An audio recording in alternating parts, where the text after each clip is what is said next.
Oi, gente querida, tudo bem com você? Que a paz do Senhor Jesus invada sua alma, sua vida. Eu sou o pastor Valdemir, da Igreja Brasil para Cristo, aqui de Jaguareíva, no Paraná, e quero conversar um pouquinho com você sobre Provérbios, no capítulo 13. Certa vez Jesus disse aos seus discípulos que a boca fala daquilo que o coração está cheio. E esse capítulo de Provérbios, o capítulo 13, nós vamos falar um pouco daquilo que as palavras refletem, o que está no nosso coração. Então, se você é uma pessoa que carrega a amargura, as suas palavras vão expressar a amargura. Se você é uma pessoa que não consegue liberar perdão, as palavras têm a tendência de demonstrar rancor, ofensa, ódio.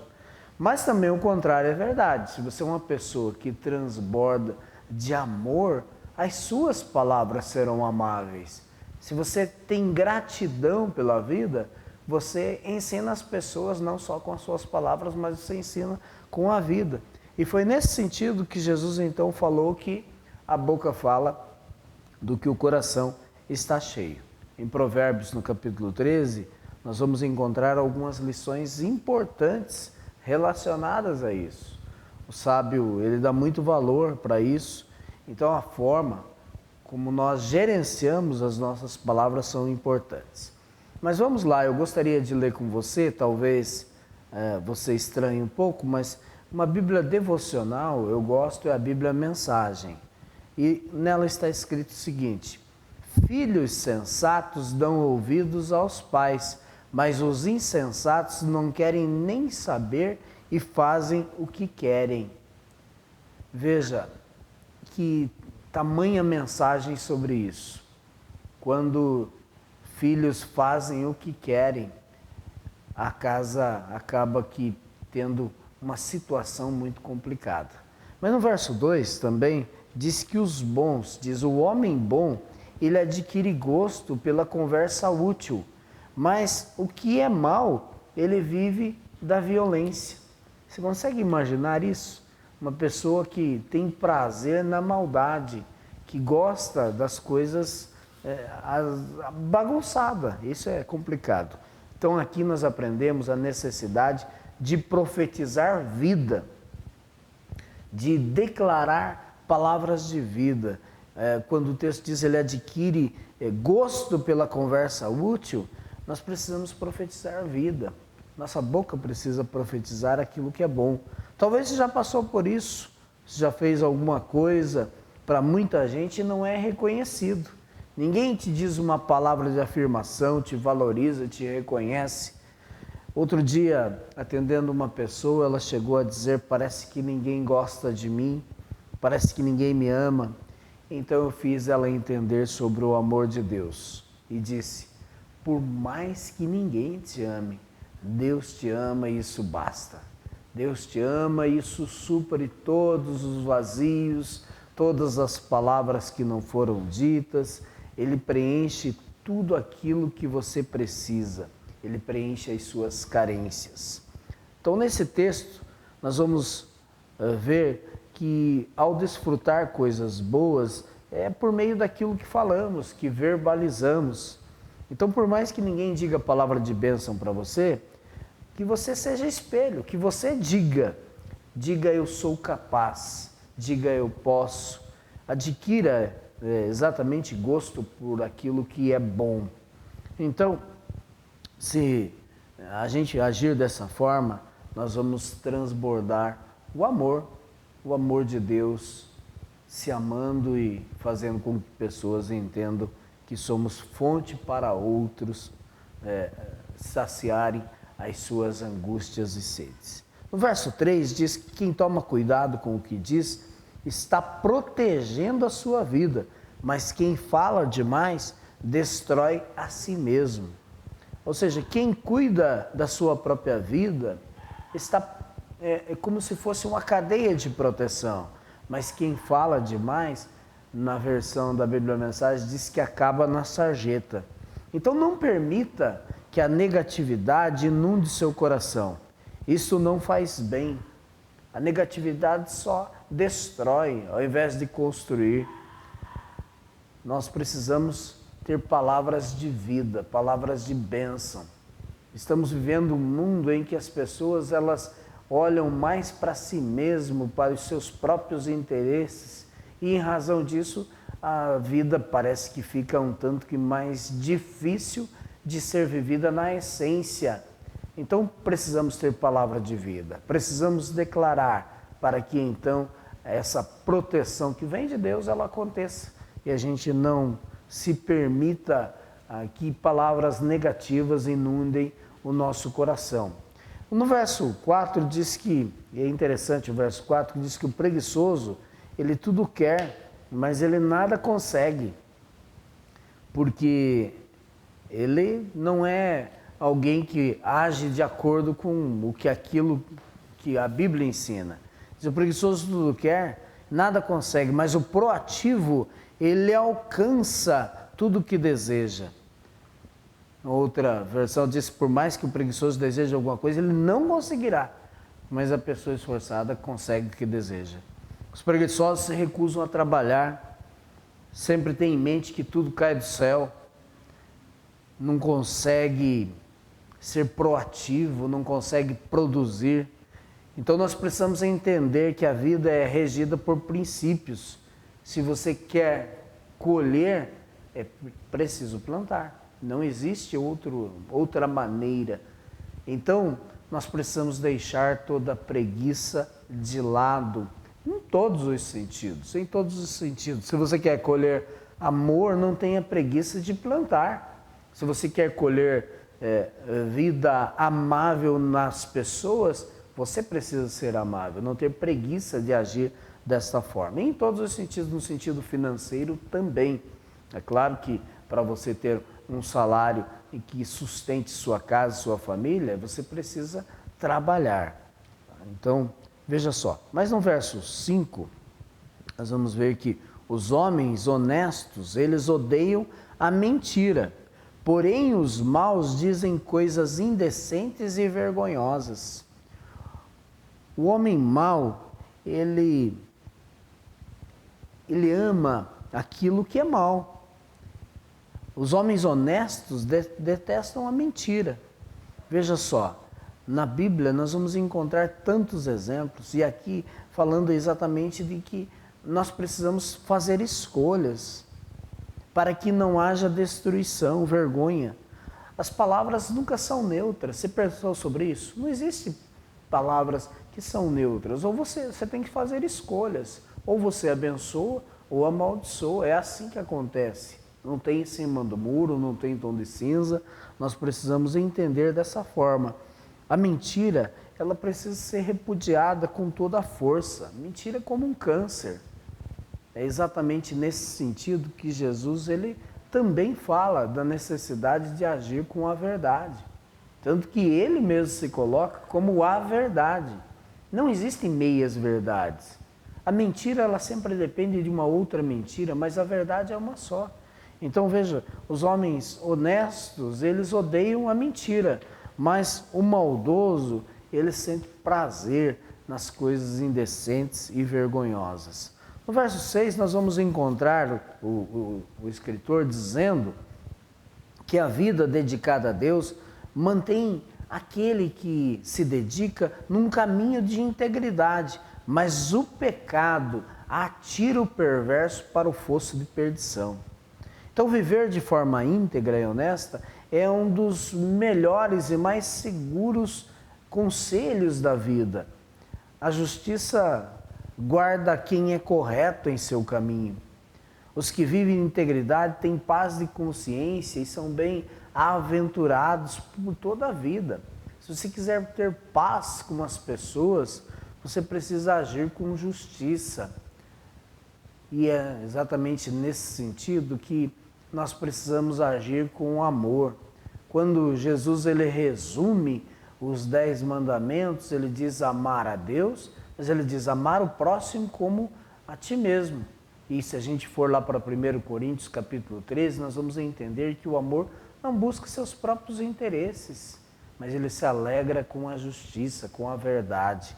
Então nós precisamos entender dessa forma. E a vida dedicada a Deus mantém o homem na integridade, no caminho certo. No verso 7, nós vamos entender que a vida presunçosa é cheia de pompa e uma vida vazia, mas a vida simples e sincera é uma vida plena. Você percebe isso? As pessoas que não têm nada, de repente, ela tem uma tranquilidade, uma paz de espírito, que as coisas, nós precisamos entender que o valor da felicidade não está nas coisas. Deus nos dá, somos prósperos, abençoados, mas tudo isso é passageiro. Tudo isso não traz felicidade. Você encontra por aí muitas pessoas com posses que são significativas, mas, no entanto, o vazio de alma delas é absurdo. Por quê? Porque, na verdade, essas pessoas estão vivendo, às vezes, até um mundo de fantasia, do faz de conta, de achar que a felicidade está nas coisas. E por aí vai, você percebe também, o mesmo sábio escreve dizendo que o rico, ele pode ser processado por causa dos bens que possui, mas o pobre está livre das ameaças. Você percebe que as pessoas, elas não se preocupam em quem não tem muitas posses, elas não se preocupam com aquilo que de repente vá lhe causar um prejuízo maior. O rico, ele tem que usar seu dinheiro para o resgate da sua própria vida, mas o pobre não sofre esse tipo de ameaça, é o que diz a Bíblia. Você não precisa se preocupar em saber, ou quem sabe seja você, se alguém está prestes a querer montar um plano para sequestrá-lo, se você não tem posses para pagar esse sequestro. Ninguém é refém se não tem nada. Ninguém é refém se você não tem dinheiro. Mas exatamente nesse sentido se percebe notícias e mais notícias de alguém que de repente tem que pagar resgate, ou até quando uma situação muito complicada, acaba sofrendo violências em razão do dinheiro que possui. E o escritor de Provérbios, Salomão, ele continua dizendo que a vida dos justos são ruas bem iluminadas, mas a vida dos perversos são becos escuros. Os arrogantes, metidos a sabidos, incitam a discórdia, mas os realmente sábios ouvem conselhos. O que vem fácil, vai embora fácil, mas de pouco em pouco ajunta-se uma fortuna. A esperança frustrada deixa o coração aflito, mas o desejo satisfeito é fonte de vida. Você percebe isso? Uma sociedade que está vivendo com muita ansiedade por causa das esperanças frustradas, daquilo que se imaginava e não é.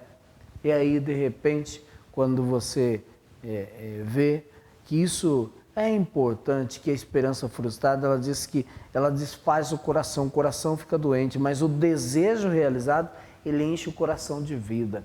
Quando você conquista aquilo que está nos planos de Deus, satisfaz a tua alma, satisfaz o seu coração. Você passa realmente a entender o valor das coisas, o valor da vida, o valor da gratidão e tudo mais. Mas vamos continuar lendo aqui, o texto é longo. Diz que quem ignora o pensamento do Eterno sofre, mas quem honra os mandamentos de Deus é recompensado. O ensinamento do sábio é fonte de vida. Quem os ouve afasta-se dos poços de morte. O bom senso conquista apreciação e respeito, mas quem é corrupto caminha para a desgraça. Uma verdade tamanha aqui, né? A gente passa a entender, passa a ver que quem tem juízo ganha o respeito de todos, mas quem não tem, não merece confiança e está caminhando para a desgraça. Em que o homem sensato, ele pensa antes de agir, mas o tolo anuncia a sua própria ignorância. Quem é prudente age com bom senso. Quem é prudente age sempre com bom senso, Mas o insensato, ele se denuncia na sua própria ignorância, na sua própria falácia, seu jeito impensado de agir. O texto diz que o mensageiro perverso causa desgraça, mas o de confiança traz paz. O mensageiro perverso, ele causa mais confusão. Ao invés de levar paz, de ser um embaixador da paz, ele passa a ser da confusão, da violência, daquilo que de repente não deveria acontecer. Ele não é confiável, mas quem é confiável, quem segue a paz, age de forma contrária. Quando o mensageiro, o texto diz aqui, quando o mensageiro é perverso, ele causa desgraça.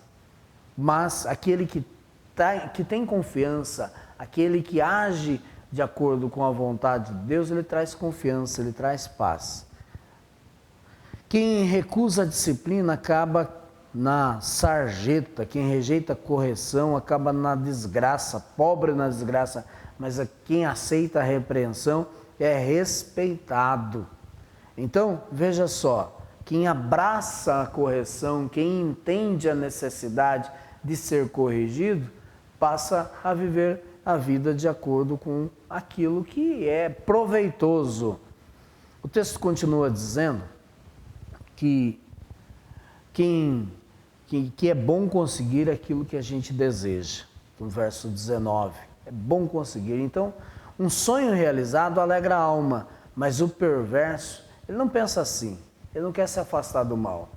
Você sabe que eu sempre converso com umas pessoas e um outro dia um amigo meu, feliz, estava fazendo o muro da sua própria casa, que conquistou com muito esforço, que junto com a sua esposa, com poucos recursos, mas lá está, com a sua casinha, e ele está todo feliz. Diferente disso, você percebe pessoas que têm tantas posses e que, no entanto, podem morar numa mansão e a felicidade não está lá. Então, quando você vê isso, você percebe que um sonho realizado, ele alegra a alma.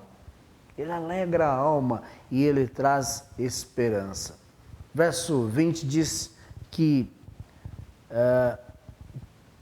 nós precisamos saber com quem a gente anda, que nós precisamos entender, diz assim, quem anda com sábio, sábio é, mas quem anda com tolo acabará mal.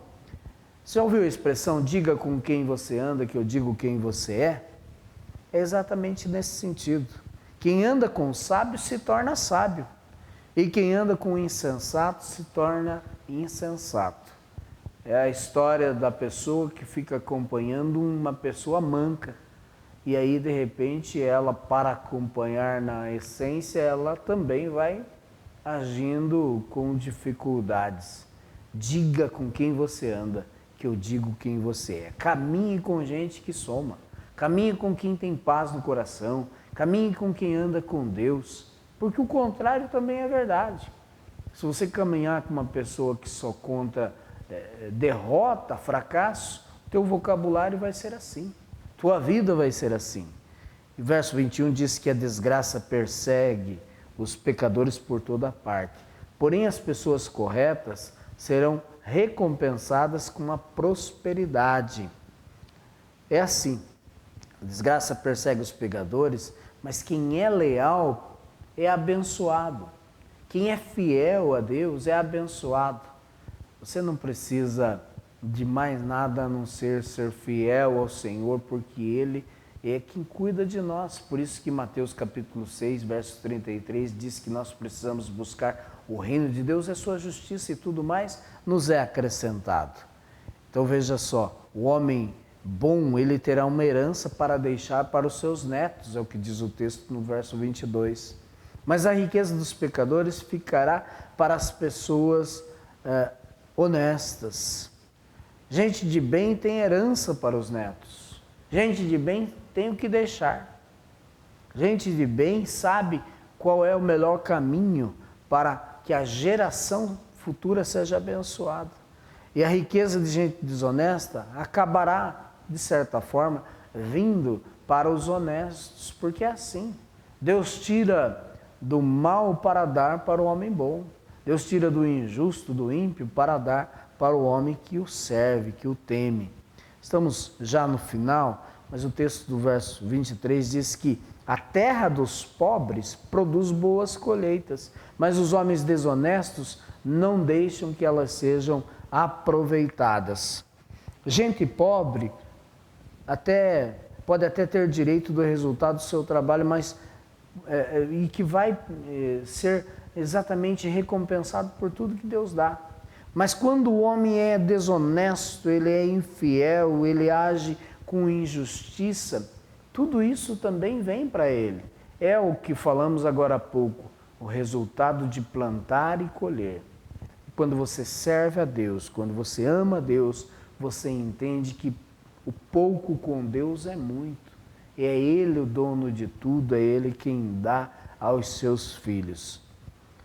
Verso 24 diz que quem corrige o seu filho, ama.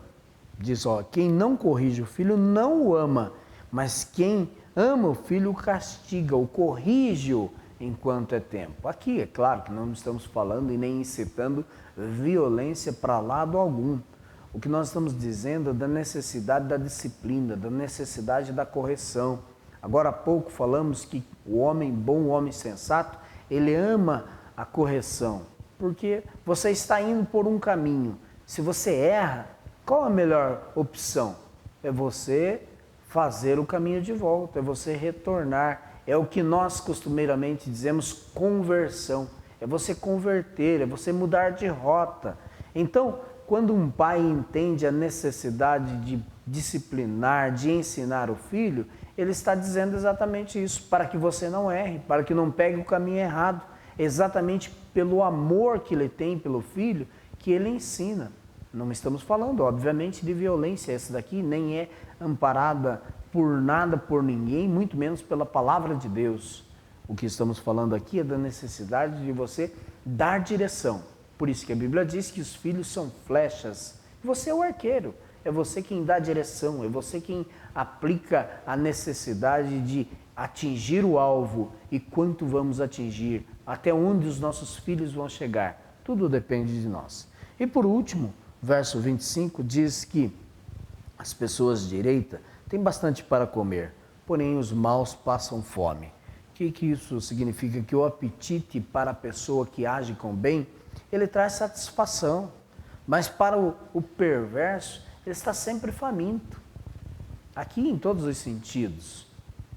Você precisa entender que as pessoas que amam a Deus, e precisamos entender, e amamos a Deus, a refeição é algo que nutre, que traz paz. Mas você já viu pessoas, de repente, agindo por agir?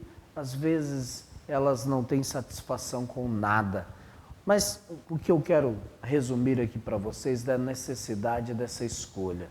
A necessidade da escolha das palavras, das ações, de ser uma pessoa que teme a Deus ou uma pessoa que se afasta de Deus. Lembre-se, no mundo espiritual não existe tom de cinza. Você precisa escolher. Se você quer agir com bem e ter boas colheitas, é amar a Deus. Se você quer ter colheitas de acordo com a sua espécie, significativas de forma má, então o afastamento com Deus está aí. Mas a melhor escolha sempre é o Senhor. Deus te abençoe hoje e sempre.